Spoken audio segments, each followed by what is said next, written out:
Right, okay, well, as you know, before we went away, we did give you the nominations for the alternative West Ham Way end of season awards, and the results were based on what you, the listeners and followers, selected. So let's go through each one and see what you've been saying. X, I think you're going to read the categories and the results out, and then we'll just give any respective comments if need be. Yeah, and we got a good amount of people answering these questions. I mean, the first question, we had 5,613 people answer, so it's a good poll. I mean, sometimes you see, like, adverts on TV, don't you? And it says, like, we interviewed 100 men, and they said, da-da-da-da. Well, we got over 5,000 on this, so it's a good survey. And the first question was, how do you rate the season? So outstanding, good, average, and poor. So in joint third place with 1%. Was outstanding and poor. So that gave average 36% and good 62%. Yeah, I'm pleased to see that just only 1% voted poor. Yeah, and 1% outstanding. Yeah, I mean, that's I totally agree with that, but I would have thought probably more people would have voted poor, even though in my opinion it wasn't. So good got the overriding vote, yeah? It did, yeah, and I think that's what we both agreed on the show when we were doing our answers to. Okay, this one was a lot closer, and we had 8,207 people vote on this one. And I think the closer the question was, the more votes we seemed to generate, because obviously people were discussing the answers, which would then make it come up on other people's timelines. So it was the best signing of the season, excluding Fabianski. Okay, so in fourth place was Fredericks with 3%. In third place was Balbuena with 29%. In second place was Diop with 31%. And the winner was Anderson with 37%. Yeah, I don't really think I could argue with that too much, to be honest with you. I think it's one of those conversations, isn't it, where, you know, one person might think that Balbuena was a better signing than Diop, and I don't think anyone can be wrong in that conversation, to be honest, because I think they've both been great signings. But it's like I say, Felipe Anderson, West Ham fans just love entertainment, don't they? They love to be excited, and they love that type of player, and he's given us some fantastic moments this year. And I think on a previous show, I think you had it right in terms of what we can potentially expect from him next year. If he can be consistent, you know, he could seriously be one of the most dangerous players in that division, in my opinion. I'm convinced he's going to be Hammer of the Year next year. Put your money on now. I just can see it, like another pre-season behind him. You know, settling into the league better, understands the system, and like you said, West Ham fans like entertainment, and he's the player most likely to give it. Okay, this is an interesting one, although knowing the result of that one, the answer's a bit more obvious.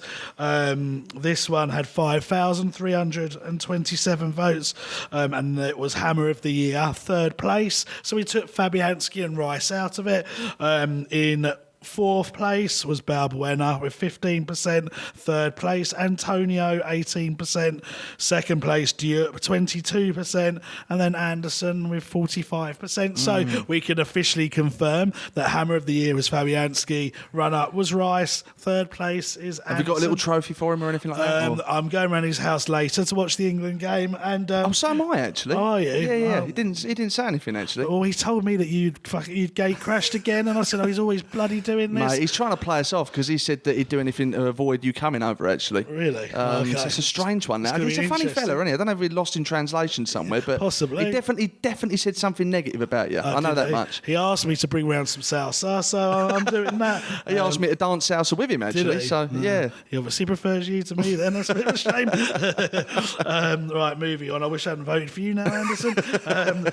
So we did, and this was a close one. So 5,209 people, the best defender of the year. So Zabaleta and Fredericks came a joint third with 2%. Oh, that's low. Yeah, and then between Diop and Balbuena, make a prediction, mate. Diop and Balbuena, right, okay. Best defender. We'll see. I think this is really difficult. And in the interest of time, because we've got a lot of categories to get through, I'm going to... Well, my vote was Balbuena. Yeah, mine was Diop. Right, I think they've gone with Diop. They have, because they... Because you rigged it. Yeah, no, because everyone is right there. Well, no, 51%, actually. 51% and 45 to Balbuena. So Diop just beats Balbuena. Quite close. Yeah. Best midfielder midfielder, bit of a landslide on this, and understandably the least amount of votes in this category, 4,282. Best midfielder, I'm just going to say it from the start, it's obvious, Rice won that with 69%, then Anderson, then Noble, then Antonio. So the interesting bit is Noble beating Antonio. Yeah. I think consistency probably is the key there. Noble probably throughout the season has been better than Antonio. However, Antonio towards the end of the season particularly had a real big impact, I thought. Okay, best forward of the year. Again, this is a bit of a landslide. 5,207 votes, and Nautovic was first with 78%. Wow. I know, it's quite big, isn't it? Hernandez second with 18%, and Pires with 3%, and Carroll 1%. And it's also one way of measuring who actually won the argument between us with Arnautovic and Hernandez, which is brilliant because, I mean, do I get a trophy? No, because the thing is, the argument wasn't, because I actually voted for Arnautovic, so the argument wasn't, the argument... You backtracked? No, I didn't backtrack. The argument at the time was who should be... See, I can't do this. All I can do is this. Arnautovic, I think overall for the season was clearly a better player. He scored more goals, but at the time Hernandez was the better option when Arnautovic was stropping, and you even agreed with me. So why are you backtracking and making me look like a dick? Worst player of the season. Well, he's got the most votes. So people obviously, doesn't that sum up the fan base? The negative award, and it gets the most votes. 9,197 votes. Worst player of the season. So fourth place was Obiang, third place was Pires, second place was Sanchez, and in first place was Carroll with 58%. He got the worst vote. Worst player of the season. But he weren't fit for most of it. I mean, how can Andy Carroll get a vote over Sanchez if you're basing it on availability from fitness? Yeah, but then neither of them played much, did they? Yeah, but surely to God, Carroll contributed something more than Carlos Sanchez did. Yeah, I see what you mean. Yeah, I agree with you. I mean, that don't make sense to me at all. No, well, I voted Sanchez. Maybe people are going for wages, although Sanchez's wages are very high as well. But I think Sanchez is on about 75 and Carroll's on 90, so it's not hugely different. It's a good way to give him a send-off anyway. Yeah. All the best, Andy. Thanks for your time. Cheers for the 6 years. Thanks for coming. That's right. Now off to the horse factory or whatever it is. Right, best home performance. So in last place was Southampton 3-0, and I'm surprised by this because you were ahhing about this one, I think, or was it me or one of us was. Macclesfield 8-0 only got 4%. Then Arsenal 1-0, which is what I chose, got 15%, and then Manchester United 3-1 got 79%. Yeah, I did go for the Man United 3-1, and I think you went Arsenal. I did. And to be honest, in my mind, picking between the two is a lot closer than those percentages show, from my perspective. Yeah. But I put a case in for Macclesfield because we won the game 8-0. Yeah. And it was the birth of some academy graduates coming through and really kind of setting the night on fire, so to speak. So I think, was it 2% you said there, Macclesfield? 4%. 4%. I mean, that is low, but they are up against two tremendous results. Yeah, true. So. I did think it would be higher, though, because just the fact that I've never seen a win. I've been going 30 years and I've never seen West Ham win by that scoreline. I know it's Macclesfield, but still it's an 8-0 win. But anyway, best away performance. So 1% for Fulham, 2-0. In third place was Watford, 4-1. Second place, Everton, 3-1. And then I think you know what was in first place. Tottenham, 69%. Voted for that one. Yeah, that was my vote. Yeah, me Definitely. too. Great day. 5,963 votes for the worst league performance of the season. In fourth place was Burnley away, which surprises me because we were absolutely dreadful in that game. Third place, Wolves away, 3-0. Second place, Everton at home 2-0, which is funny because I only put that option in right at the last minute, so I was obviously right too. But the worst performance has gone to Cardiff away 2-0. Well, that was, I think, was that our vote? It was definitely my vote. Was that our vote? Did we agree on that? I think it was mine as well, but it's because they got relegated. Yeah, and we were there. And I think I remember saying at the time, it's bad enough when you see a bad performance in this country, but when you go outside the country and witness that, that's the reason it got my vote. Horrendous performance, but all of those games were bad. I'm surprised, like you said, Burnley got such a low vote because that was the worst game of the season for a long time, probably until Cardiff, in my opinion. Yeah, it was awful. Best goal of the season, in fourth place was Anderson against Southampton. In third place, joint third place was joint second, whichever way you look at it, was Noble against Watford and Rice against Arsenal. And then in first place with 44% was Anderson against Palace. When we curled it into the top corner. Yeah. Probably technically that is the best. Well, depends what you classify as technically. In terms of a shot, that was the best technically. Yeah. But then Noble, he beat 2 men or whatever it was, and broke from his own half. So in terms of dribbling, that was probably the best. It's like what we've said before, though. It depends in your own mind how you're judging this, because for example, with Declan, it was against Arsenal. It was a beautiful goal. I mean, he took it fantastically well. It was his first goal. The celebration, and of course, the result. Yeah. So I think that's why I voted Declan. Yeah, I think I went for Noble, according to this. Don't even remember doing that, but apparently I went for Noble. So this one was probably one of the closest ones. Most improved player. So last place was Dean Garner, 4%. Mazaraku, however you pronounce his name. So glad Perez has left. I never have to say his name again. Hooray. Just got to learn Mazaraku's now. With 5%. And then in second place, who I voted for. No, I didn't vote for him. Well, it does say a tick. I'm sure I didn't vote for this guy. Was Antonio with 44%. And then it was Snodgrass who won with 47%. Snodgrass. And to sing my own praise, I predicted that in the summer last year. Yeah. 40. So Snodgrass just I remember discussing this on the last podcast, and I stand by it, really. I'm not sure. I think Snodgrass has always been Snodgrass. I think he's always given the same level of performance. I love Snod. He's fantastic, and he's a workhorse, and he's a great character, and he can come up with the odd goal. But, for example, my vote went with Antonio because he went from oblivion to just phenomenal in 6 months. Yeah, but Snodgrass went from the chairman saying his sons didn't want to sign him, bummed out to Aston Villa. Poor performances under Bilic though, and then contributing quite significantly. But then he was played out of position under Bilic, so you could throw that argument in. Then he went to Aston Villa, but then he went to Aston Villa and done very well. So again, he's maintained a level of performance there, and he's come back and done very well. Yeah, but then he came back and done very well.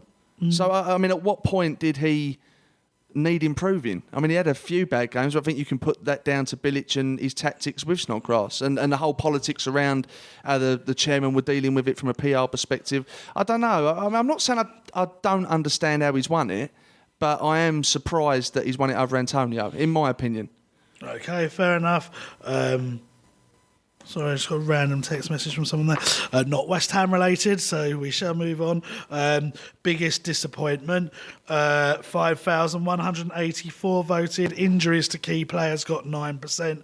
Arnautovic's transfer saga got 22%. Inconsistent form got 30%.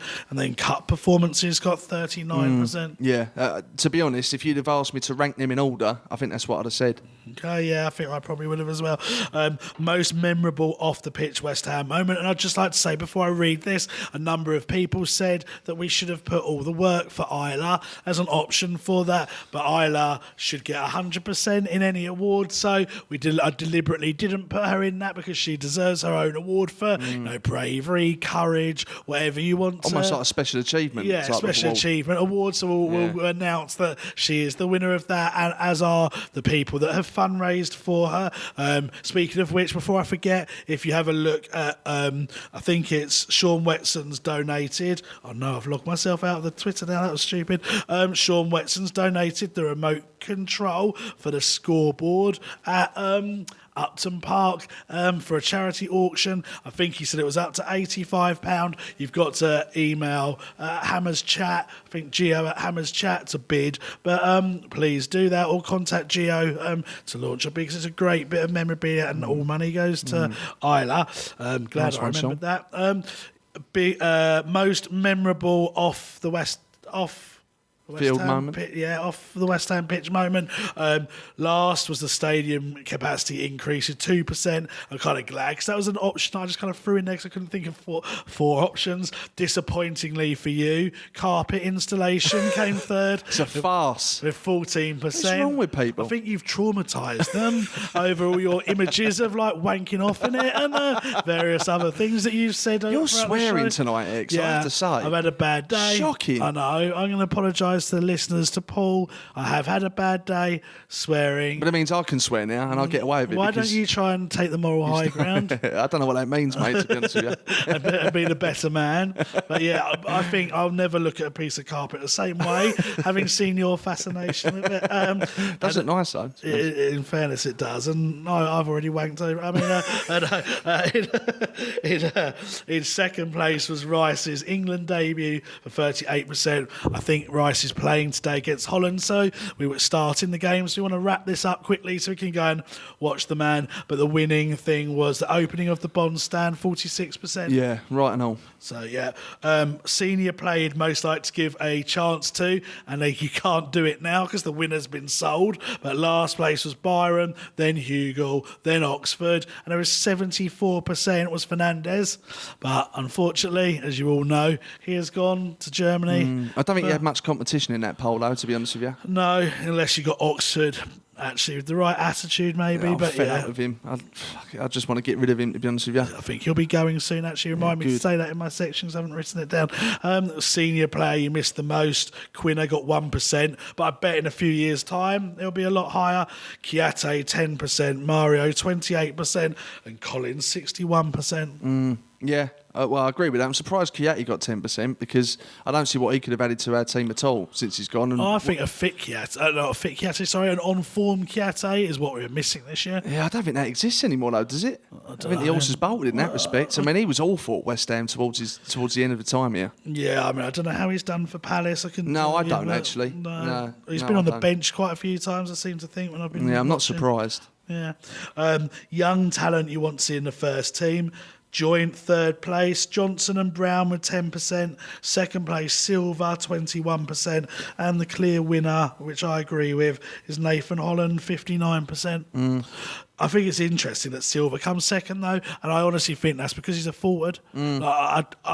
Brown has done more for Oxford this year than Silva has for us. Johnson had a very good game for us. But I think it's because Silva's a forward. People are a bit more... You're always a bit more excited to see a forward. I think so. And I think possibly even subconsciously it sticks in our mind when Silva went in that run when he joined the club in the under-23s where he was scoring more goals in games he was playing in. Yeah. And I don't think I've heard much from him since. So I think my lasting memory of him is just smashing in goals left, right and centre. And whilst I think that hasn't been happening since, I haven't heard that it hasn't been happening, if that makes sense. So yeah. I don't know if people just remembering that. He got injured for a long time as well, I think. So it's probably why you haven't heard it so much. But... yeah, I mean, I think he's got a lot of potential, but it just seems like you haven't... I don't know, it might just because he's a forward. Right, this is an interesting one. 7,593 votes on which football team do you dislike the most. So Chelsea came last with 6%, and Sheffield United actually beat them. Really? Into third with 7%, sorry. Millwall second with 29% and Spurs first with 58%. Yeah, I can't believe Sheffield United have got more votes than Chelsea. Yes, that's incredible. One, yeah, I'm surprised at that. And I'm also surprised that Spurs and Millwall are so different because whilst I voted Spurs, I think the old school always think Millwall, don't they? Yeah, it's definitely a generational thing. Yeah. So I was surprised that maybe we have less of that generation that take part in Twitter polls. Possibly. That's an answer. What's your favourite kit? 4,461. Keepers last. Third, away second, and home first with 56%. Yeah, I'd have gone with that. Yeah, me too. Position we need to sign the most in. Centre back 2%, left back 8%, central midfield 35%, and forward 55%. Percentages are quite low on centre half and left back, but Yeah. I probably would agree with that. I think we're desperate for forwards, aren't we? The fact that we've got rid of Carroll and Pires already. Yeah. I mean, I'll talk about Hernandez and Arnautovic in my section. If you could give a year's contract extension on the same terms to one of these players, who would it be? This proves my information was accurate because all four of them have since been released since we did this poll. Carroll came last with 4%, Martinez 11%, Adrian 38%, and Nasri 47%. Yeah, I mean, I wouldn't. The reason I'm hesitating is I wouldn't have kept any of them on. So I think we've done the right thing getting rid of all of them. But again, that percentage for Nasri is high. I mean, he was on a big wage at West Ham. I think it was on about 50 a week plus 20. Yeah, and I think bonus. he's a bit. I don't know. I just think he's dead in the water now, Nasri. His attitude stunk a bit, turning up late for training for that's last what I mean. week. So there's that. I mean, he had one good game against Newcastle, did he? And No, I think that's a bit harsh. I think he played quite well. I think he set up Rice's goal against Arsenal. I think he played, it might have been Newcastle. I think he played well in his debut in the Cup. Seem to remember him making a difference when he came as a sub, possibly against Huddersfield. I can't quite remember, but I think it was them. So I think he did contribute, but his injuries and his wage and his age, it's just not worth it, I don't think now. best of a bad bunch in terms of options, though, I suppose. Yeah. How do you rate the stadium now? So this is interesting. 5,454 votes, 3% outstanding, 10% poor, 33% average, and 54% good. Well, that is interesting. Yeah. So And there's do you know a what? That's shift. quite refreshing as well. Yeah. It is quite refreshing to hear that, because I don't think any of us are going to say it's perfect, because it isn't. But I think that place gets a lot of bad press. I really do. It's a So real to hear that, shift, yeah. I think that's really refreshing, actually. Oh, I think if we'd asked that question this time last year, the percentages would have been very different. Yeah, So yeah. it is interesting, but I believe that goes hand in hand with a better performance on the pitch. Yeah, of course it does. Yeah. 100%. So it's almost a bit superficial how we judge the stadium, because what matters is what goes on the pitch. It doesn't matter what's around the pitch, so to speak. How do you rate the job the board have been doing? Now, we're going to be told that we've fixed this, but seeing as Sam is a neutral person, he's standing right there, there is no way I could have fixed it 5,595 times. What's that bit of paper you got? Nod? Mate, there is literally... Why have you written nod on the paper? Mate, the fact that I tried to get Sam to put the microphone to the camera because I thought he'd hear the audio better shows how good I am with the technology side of things. So Yeah. there's no way I could have fixed this. What is it then? Yeah, because I'm interested. Well, actually, skipped a question now, so I'll stay into that one, right? 7% poor. Last was outstanding, 2%. Third was poor, 7%. Average, 41%. And good, 50%. So according to almost 6,000 people, more people think the board are doing a good job than an average job. Yeah, I agree. One of the most convincing results here, which is a very big boost of confidence for Pellegrini. How do you rate the job Pellegrini is doing? 0% said poor out of 4,766 votes, so not one of them said poor. 7% average, 10% outstanding, and 83% good. Yeah, I think that's fair. Yeah. And that concludes the West Ham Way Awards for 2018-2019. Brilliant.